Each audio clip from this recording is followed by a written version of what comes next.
Bref, c'est ça aussi Qui te font l'entrepreneuriat. perdre tu vois. aussi. Hein. Ouais. Ouais, c'est pas que des gains. En fait, le seul truc, c'est que se dire, ouais, je vais investir, ça va se passer comme ça va être cool. De toute façon, on le voit tous, on a cramé combien de thunes Ouais. avant d'en gagner. Ouais, faut passer par cette phase-là. De toute façon, le processus, c'est soit il te fait monter, tu te prends la baffe en haut, tu redescends en bas et tu reprends jamais, ou soit tu commences en bas et après tu augmentes. Dans tous les cas, c'est se lancer dans l'investissement sans apprendre, c'est perdre de l'argent en soi. Tu te prends une claque parce qu'au moins tu perds pas du temps, mais t'avances, t'évolues, t'as échoué, t'as perdu de la thune, tu sais que tu vas pas refaire la même erreur. Et encore, des fois il faut 2 3 claques avant de pas refaire la même erreur.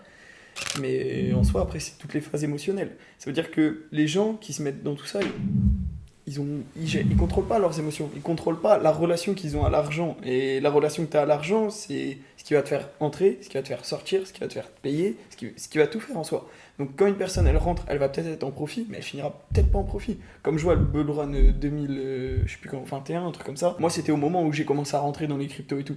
Bah ouais, bah c'est cool, hein. Là, j'aurais tout gardé, je serais grave bien en vrai. Mais le seul truc, c'est que t'as pas d'expérience, et au final, j'en suis pas sorti forcément en positif de ouf. Alors que j'avais fait x3, x4. C'est juste toutes les phases émotionnelles. Et dans tous les cas, c'est tout est construit sur ça. En mode, tu commences, les gens déjà, ils achètent quand c'est dans le vert, ils revendent quand c'est dans le rouge. Déjà, à partir de ce moment-là, il y a un problème. Et parce que, bah, c'est pas logique en soi. C'est t'achètes quand c'est dans le rouge, tu revends quand c'est dans le vert, t'apprends à te payer, t'apprends à te verser un certain pourcentage. Les gens, ils laissent parce qu'ils veulent plus, parce qu'ils se disent dans tous les cas, c'est le bull run. Ça y va. Et ils passent par des cycles émotionnels où ça monte, ça monte, ça monte, ça monte, jusqu'au moment de se dire, ah bah, c'est le désespoir et c'est de l'arnaque, quoi. Et on repart sur la même boucle, Ouais. c'est cyclique. Tous les 3 ans, on repart sur la même boucle. Et c'est Beer là où market, c'est naturel, arnaque. aussi. Ouais, bah oui. Ouais, c'est ça. Beer market, arnaque, bull run, opportunité. Ouais, mais sauf qu'ils sortent pas au bull run, ils sortent au beer market, du coup ils disent tous les 3 ans que c'est de l'arnaque.